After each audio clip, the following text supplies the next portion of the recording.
সব প্রশংসা সেই মহান সত্তার, যিনি আরশের মালিক, আল্লাহ রাব্বুল আলামিন। আমরা প্রতিদিন যে আকাশ দেখি তার উপরে আছে আরও 6টি আকাশ। আর এই 7 আকাশ ও জমিন সমস্ত সৃষ্টির সব কিছুর ঊর্ধ্বে অবস্থিত আল্লাহর আরশ। আরশ মানে সিংহাসন, কিন্তু এটা কোনো রাজা বাদশাহ সিংহাসন নয়। এটা সৃষ্টির সবচেয়ে বড়, সবচেয়ে সম্মানিত ও মহান বস্তু, যা আমাদের সীমিত বুদ্ধিতে কল্পনা করা সম্ভব নয়। আল্লাহ কোরআনে বলেন, আর রহমান আরশের উপর সমাসীন, যা বোঝায় যে আরশ আল্লাহর গৌরব ও মহিমার প্রতীক। রাসূল সাল্লাল্লাহু আলাইহি ওয়াসাল্লাম এক হাদিসে বলেন, 7 আসমান ও জমিন মিলে যদি একটি আংটির মতো হয়, তাহলে কুরসি তার চেয়ে অনেক বড়। আর কুরসিও আরশের তুলনায় মরুভূমিতে একটি আংটির মতো। ভাবুন তো, সেই আরশ কত বিশাল! এই আরশের চারপাশে থাকে কিছু মহান ফেরেশতা, যাদের কাজ হচ্ছে সারাক্ষণ আল্লাহর গুণগান করা, যা কখনো বিরক্ত হয় না, ক্লান্ত হয় না। তারা বলে, সুবহানাল্লাহ। আরশের প্রতি এই ফেরেশতাদের ভালোবাসা ও আনুগত্য আমাদের শেখায় আমরা যেন সেই আরশের মালিককে ভালোবাসি, তার ইবাদত করি। কোরআনে বলা হয়েছে, সেদিন তোমার রবের আরশ 8 জন ফেরেশতা বহন করবে, অর্থাৎ কিয়ামতের দিনে আরশের এক বিশেষ মর্যাদা প্রকাশ পাবে। হাদিসে আরও এসেছে, কিছু মানুষ থাকবে যারা কিয়ামতের দিন আরশের ছায়ায় আশ্রয় পাবে, যেদিন আর কোনো ছায়া থাকবে না। তাই আমাদের উচিত এই দুনিয়াতে এমন কাজ করা, এমন জীবনযাপন করা, যেন আমরা সেই সৌভাগ্যবানদের একজন হই। আল্লাহ আরশের কথা স্মরণ করলে আমাদের অন্তর ভয়ে ও ভালোবাসায় কেঁপে ওঠে। কারণ এর মাধ্যমে আমরা বুঝি আমাদের রব কত মহান, কত শক্তিশালী, কত সুবিচারক। আসুন আমরা আল্লাহর প্রতি একনিষ্ঠ হই, তার ইবাদতে মনোযোগী হই এবং সেই আরশের মালিকের সন্তুষ্টি অর্জনের জন্য আমাদের জীবনকে পরিচালিত করি। হে আল্লাহ, আমাদেরকে সেই জান্নাত দান করো, যার ছায়া তোমার আরশ পর্যন্ত বিস্তৃত। আমিন। আরশ আল্লাহ তাআলা সৃষ্টির মধ্যে সবচেয়ে বড় ও অলৌকিক। মহান আল্লাহ সেই আরশে অবস্থান করেন। পবিত্র কোরআনে এ সম্পর্কে বলা হয়েছে, দয়াময় আল্লাহ আরশের সমাসীন। সূরা তোহা। অন্য আয়াতে এসেছে, তিনি মহা আরশের অধিপতি। সূরা তওবা। আরশের ওপর রব্বুল আলামিন তার মর্যাদা ও অবস্থান অনুযায়ী সমাসীন। ঈর্ষাদ হয়েছে, মহিমান্বিত আল্লাহ, যিনি প্রকৃত মালিক, তিনি ছাড়া কোনো ইলাহ নেই। তিনি সম্মানিত আরশের অধিপতি। সূরা মুমিনুন 116 নম্বর আয়াত। এই আয়াতের ব্যাখ্যায় প্রখ্যাত তাফসীরবিদ আল্লামা ইবনে কাসির রহমতুল্লাহ লিখেছেন, মহান আল্লাহ সব কিছুর মালিক ও স্রষ্টা, কেননা তিনি মহান আরশের অধিপতি, যা সৃষ্টি জগতে 7 স্বরূপ। আসমান, জমিন ও উভয়ের মধ্যবর্তী সব কিছু আল্লাহর কুদরতে আরশের নিচে বিদ্যমান। আল্লাহর জ্ঞান সব কিছু ঘিরে আছে, সব কিছুর উপর তার কুদরত কার্যকর। তিনি সব কিছুর রক্ষণাবেক্ষণকারী। আরশের বিশালতা ও ব্যাপ্তি 7 আসমান, 7 জমিন ও কুরসি থেকেও বড়। আল্লাহর আরশ 7 আসমান, 7 জমিন ও কুরসি সবগুলোকেই বেষ্টন করে আছে।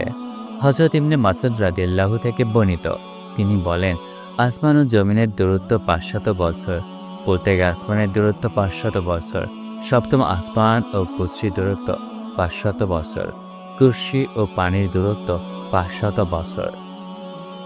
আরশ পানির ওপর, আল্লাহ আরশের ওপর। আল্লাহর কাছে তোমাদের কোনো আমল গোপন নয়। এই বিশাল আরশ কিভাবে স্থির আছে, এই আরশ কারা বহন করছে? মূলত একদল শক্তিমান ফেরেশতা মহান আল্লাহর আরশকে ধারণ করে আছেন। তাদের সম্পর্কে পবিত্র কোরআনে বর্ণিত হয়েছে, যারা আরশ ধারণ করে আছে এবং যারা এর চতুষ্পার্শ্ব ঘিরে আছে, তারা তাদের রবের প্রশংসিত পবিত্রতা ও মহিমা ঘোষণা করে এবং তারা তার প্রতি ঈমান আনে। সূরা মুমিন 7 নম্বর আয়াত। জাবের বিন আব্দুল্লাহ রাদিয়াল্লাহু থেকে বর্ণিত, হাদিসে এসেছে, আমাকে আরশ ধারণকারী ফেরেশতাদের সম্পর্কে বলার অনুমতি দেওয়া হয়েছে। তারা এমন যে, তাদের কানের লতি থেকে গর্দানের শেষ সীমানার মধ্যবর্তী স্থান দ্রুতগামী ঘোড়া 700 বছরের দূরত্ব রয়েছে। আবু দাউদ 4727 নম্বর আয়াত। আরশের অনেক খুঁটি রয়েছে, যেভাবে সিংহাসনের খুঁটি থাকে। এ সম্পর্কে হযরত আবু সাঈদ খুদরি রাদিয়াল্লাহু থেকে বর্ণিত হয়েছে, নবীজি সাল্লাল্লাহু আলাইহি ওয়াসাল্লাম বলেন, কিয়ামতের দিন সব মানুষ বেহুশ হয়ে যাবে। অতঃপর সর্বপ্রথম আমারই হুঁশ ফিরবে। তখন আমি মূসা আলাইহিস সালামকে দেখতে পাবো যে তিনি আরশের খুঁটিসমূহের মধ্যে একটি খুঁটি ধরে রয়েছেন। আমি জানি না আমার আগেই কি তার হুঁশ এলো, নাকি তুল পাহাড়ে বেহুশ হওয়ার প্রতিদান তাকে দেওয়া হলো। অন্যদিকে আল্লাহর কুরসি সম্পর্কে ইরশাদ হয়েছে, তার কুরসি আকাশ ও পৃথিবীব্যাপী পরিব্যাপ্ত। সূরা বাকারা 255 নম্বর আয়াত। আরশ ও কুরসি কি অভিন্ন? এই প্রশ্ন নিয়ে তাফসীরবিদদের ভিন্ন ভিন্ন ব্যাখ্যা দেখা যায়। কুরসি হলো মহান আল্লাহর কুদরতি কদম বা মোবারক রাখার স্থান। কুরসিও আল্লাহ তাআলার অনেক বড় সৃষ্টি। পবিত্র কোরআনে এর বিশালতা সম্পর্কে আল্লাহ তাআলা ইরশাদ করেন, তার কুরসি সব আসমান ও জমিনকে পরিবেষ্টিত করে আছে। সূরা বাকারা 255 নম্বর আয়াত। এই আয়াতের তাফসিরে হযরত ইবনে আব্বাস রাদিয়াল্লাহু থেকে বর্ণিত একটি ব্যাখ্যায় রয়েছে। তিনি বলেন, কুরসি হলো দুই পা রাখার স্থান এবং আরশের বিশালতা পরিমাণ আল্লাহ ছাড়া কেউ অনুমান করতে পারে না। মহান আল্লাহ রাব্বুল আলামিন জগৎগুলোর সৃষ্টিকর্তা, পালনকর্তা, রিজিকদাতা। তিনি তার একান্ত পরিকল্পনা ও অনুগ্রহ জগতে সবকিছু সৃষ্টি করেন।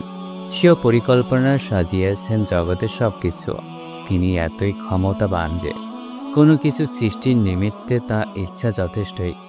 যখনই তিনি সৃষ্টি করতে চান তখন শুধু কুন বা হও নামক শব্দের উচ্চারণ করেন, তখন তা তাৎক্ষণিকভাবে হয়ে যায়।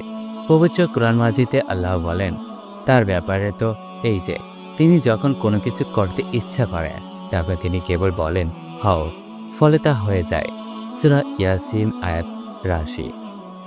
কি অসীম ক্ষমতা, অতুলনীয় আর বাহাদুরি! কত সুন্দর সৃষ্টির কারিশমা, কি দারুণ সৃষ্টির রূপায়ণ! আরশে আজিম মহান আল্লাহ পাকের অতুলনীয় অকল্পনীয় এক কুদরত। এটি মাখলুকাতের সর্বশ্রেষ্ঠ মাখলুক বটে। পবিত্র কোরআনে বহু স্থানে আল্লাহ পাক আরশ সম্পর্কে বর্ণনা দিয়েছেন এ মর্মে, তোমাদের প্রতিপালক আল্লাহ, যিনি 6 দিনে আকাশমণ্ডলী ও পৃথিবী সৃষ্টি করেছেন, অতঃপর আরশে সমুন্নত হয়েছেন। দিনকে তিনি রাতের পর্দা দিয়ে ঢেকে দেন। তারা একে অন্যকে দ্রুত গতিতে অনুসরণ করে এবং সূর্যচন্দ্র তারকারাজি তারই আজ্ঞাবহ। জেনে রেখো, সৃষ্টি তার হুকুমও চলবে তার। বরকতময় আল্লাহ বিশ্বজগতের প্রতিপালক। সূরা আল-আরাফ আয়াত ৫৪। তিনি আরও বলেন, নিশ্চয়ই তোমাদের প্রতিপালক হলেন আল্লাহ, যিনি আকাশমণ্ডলী আর পৃথিবীকে 6 দিনে সৃষ্টি করেছেন। অতঃপর তিনি আরশে সমুন্নত হয়েছেন। তিনি যাবতীয় বিষয়াদি পরিচালনা করেন। তার অনুমতি প্রাপ্তি ছাড়া সুপারিশ করার কেউ নেই। তিনি হলেন আল্লাহ, তোমাদের প্রতিপালক। কাজেই তোমরা তারই ইবাদত করো। তোমরা কি উপদেশ গ্রহণ করবে না? সূরা ইউনুস আয়াত ৩। তিনি আরও বলেন, আল্লাহ স্তম্ভ ছাড়াই আকাশমণ্ডলীকে ঊর্ধ্বে তুলে রেখেছেন, যা তোমরা দেখছ। অতঃপর তিনি আরশে সমুন্নত হয়েছেন। তিনি সূর্য ও চন্দ্রকে নিয়মের বন্ধনে বশীভূত রেখেছেন। প্রত্যেকেই নির্দিষ্ট সময়ের জন্য গতিশীল আছে। যাবতীয় বিষয় তিনি নিয়ন্ত্রণ করেন। তিনি নির্দেশনাগুলো বিশদভাবে বর্ণনা করেন, যাতে তোমরা তোমাদের প্রতিপালকের সঙ্গে সাক্ষাতের ব্যাপারে দৃঢ় বিশ্বাসী হতে পারো। সূরা রাদ আয়াত ২। আরশ মহান আল্লাহ পাকের মসনদ। এ প্রসঙ্গে আল্লাহ বলেন, দয়াময় আরশের সমাসীন। সূরা তাহা আয়াত ৫। সৃষ্টি জগতের সর্বোচ্চ মর্যাদাকর স্থানে তিনি আরশকে স্থাপন করেছেন। আরশের নিচে জান্নাত বিদ্যমান, আর তার বরাবর নিচে ফেরেশতাদের ইবাদত তথা তাওয়াফের জন্য নির্মিত বাইতুল মামুর। নিষ্পাপ ফেরেশতাদের একমাত্র তাওয়াফভূমি বাইতুল মামুরের ঠিক নিচে বরাবর কাবাতুল মাশরাফা অবস্থিত। হাদিসে রাসূল আকরাম সাল্লাল্লাহু আলাইহি ওয়াসাল্লাম বলেছেন, অবশ্যই জান্নাতে ১০০টি দরজা মর্যাদা রয়েছে, যা আল্লাহ তার পথে জিহাদকারীদের জন্য প্রস্তুত রেখেছেন। দুটি দরজার মধ্যবর্তী ব্যবধান আসমান ও জমিনের মতো।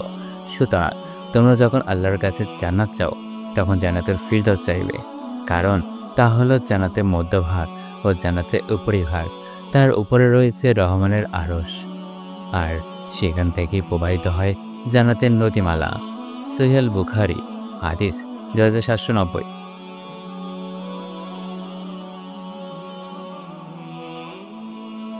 আরশে আজিম বহন করার জন্য আল্লাহ রাব্বুল আলামিন একদল ফেরেশতা নিয়োজিত করে রেখেছেন। তিনি তাদের আরশ বহন করার উপযোগী ধৈর্য, শক্তি, সামর্থ্য, যোগ্যতা ও দক্ষতা দিয়ে বিশেষভাবে সৃষ্টি করেছেন। তাদের প্রকৃত আকৃতি, প্রকৃত ও সংখ্যা কত তা কেবল তিনিই জানেন। আল্লাহ পাক এসব ফেরেশতাদেরকে যে দায়িত্ব দিয়েছেন, তারা তাদের অকৃত দায়িত্ব ও কর্তব্য যথাযথভাবে পালন করে যাচ্ছে। এ প্রসঙ্গে কুরআন মাজিদে বর্ণিত হয়েছে, যারা আরশ বহন করে এবং যারা তার চারপাশে আছে, তারা তাদের পালনকর্তার প্রশংসা, পবিত্রতা বর্ণনা করে, তার প্রতি বিশ্বাস স্থাপন করে এবং মুমিনদের জন্য ক্ষমা প্রার্থনা করে, বলে, হে আমাদের পালনকর্তা, আপনার রহমত ও জ্ঞান সব কিছুতে পরিব্যাপ্ত। অতএব যারা তওবা করে এবং আপনার পথে চলে, তাদের ক্ষমা করুন এবং জাহান্নামের আযাব থেকে রক্ষা করুন। সূরা কাফের আয়াত 7। মহাপ্রলয়ের দিনে পৃথিবীর সবকিছুই ধ্বংস হয়ে যাবে, ভবিষ্যতের সবকিছুই ধ্বংসশীল, একমাত্র আপনার মহিমাময় ও মহানুভব পালনকর্তার সত্তা ছাড়া। সূরা রহমান আয়াত 26। মহাপ্রলয় তথা কিয়ামতের মুহূর্তে আল্লাহর আরশকে এমন 8 জন ফেরেশতা বহন করবে, যাদের প্রকৃত আকৃতি, শক্তি, সামর্থ্য আল্লাহই জানেন। এ প্রসঙ্গে আল্লাহ বলেন, ফেরেশতারা আকাশের প্রান্তদেশে থাকবে ও 8 জন ফেরেশতা আপনার পালনকর্তা আরশকে তাদের ঊর্ধ্বে বহন করবে। সূরা আল হাক্কাহ আয়াত 17। আরশের মাঝে রয়েছে আল্লাহ পাকের মসনদ তথা কুরসি। কুরসি আরশের চেয়ে তুলনামূলক ছোট। এই কুরসিতে আল্লাহ পাক উপবিষ্ট হন। তার কুরসি পরিসীমা কোরআনে মাজিদে এ মর্মে বর্ণিত রয়েছে, তার সিংহাসন সব আসমান ও জমিনকে পরিবেষ্টিত করে আছে, আর সেগুলোকে ধারণ করে তার পক্ষে কঠিন নয়। তিনি সর্বোচ্চ এবং সর্বাপেক্ষা মহান। সূরা বাকারা আয়াত 255।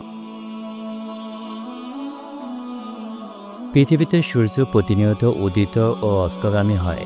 প্রতিদিনকার সূর্যটি আরশে আজিমের নিচে পৌঁছে মহান আল্লাহ পাকের প্রতি সিজদা করে। সূর্যের সিজদার স্থান আরশের নিচে। এই বিষয়ে হাদিসে সুস্পষ্ট বর্ণনা রয়েছে।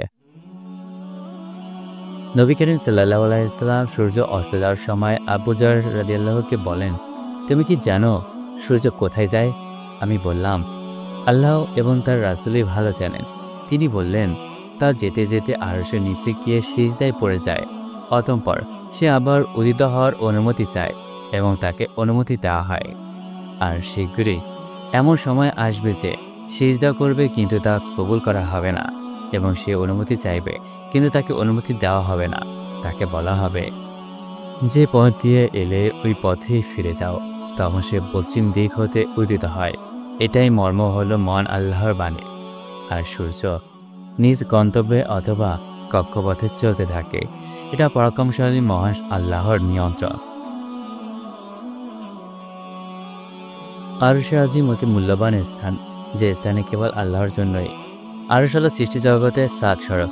আরশের নিচে সবকিছু কেবল আল্লাহ পাকই আরশের উপরে অধিষ্ঠিত রয়েছে। মহা ক্ষমতাধর ও প্রতাপশালী আল্লাহ রাব্বুল আলামিনের আরশের ছায়ার নিচে তার কিছু প্রিয় বান্দাহ কিয়ামতের দিন সাময়িক অবস্থানের সুযোগ পাবে। তারা কারা? তাদের পরিচয় স্পষ্ট করে দিয়েছে বিশ্বনবী সাল্লাল্লাহু আলাইহি ওয়াসাল্লাম মুখ বিস্মৃত বাণী। আবু হুরায়রা রাদিয়াল্লাহু কর্তৃক বর্ণিত, তিনি বলেন, রাসূল সাল্লাল্লাহু আলাইহি ওয়াসাল্লাম বলেছেন, আল্লাহ তাআলা সাত ব্যক্তিকে সেই দিনে তার আরশের ছায়া দান করবেন, যেদিন তার ছায়া ছাড়া আর কোনো ছায়া থাকবে না। তারা হলো ন্যায়পরায়ণ বাদশাহ, রাষ্ট্রনেতা, সেই যুবক যার যৌবন আল্লাহ তাআলা ইবাদতে অতিবাহিত হয়, সেই ব্যক্তি যার অন্তর মসজিদগুলোর সঙ্গে লটকে থাকে, মসজিদের প্রতি তার মন সদা আকৃষ্ট থাকে, সেই দুই ব্যক্তি যারা আল্লাহর সন্তুষ্টি লাভের উদ্দেশ্যে বন্ধুত্ব ভালোবাসা স্থাপন করে, যারা এ ভালোবাসার উপর মিলিত হয় এবং এ ভালোবাসার উপরেই চিরবিচ্ছিন্ন তাদের মৃত্যু হয়, সেই ব্যক্তি যাকে কোনো কামিনী সুন্দরী ব্যভিচারের উদ্দেশ্যে আহ্বান করে কিন্তু সে বলে, আমি আল্লাহকে ভয় করি, সেই ব্যক্তি যে দান করে গোপন করে, এমনকি তার ডান হাত বা প্রদান করা হয় তা তার বাম হাত পর্যন্ত জানতে পারে না, আর সেই ব্যক্তি যে নির্জনে আল্লাহকে স্মরণ করে, ফলে তার উভয় চোখে পানি বয়ে যায়। মহান আল্লাহ পাক আমাদের তার প্রিয় বান্দাদের মধ্যে শামিল করে কিয়ামতের দিন আরশের সুশীলতা ছায়ায় অবস্থান করার সৌভাগ্য লাভের তৌফিক দান করুন। আমিন।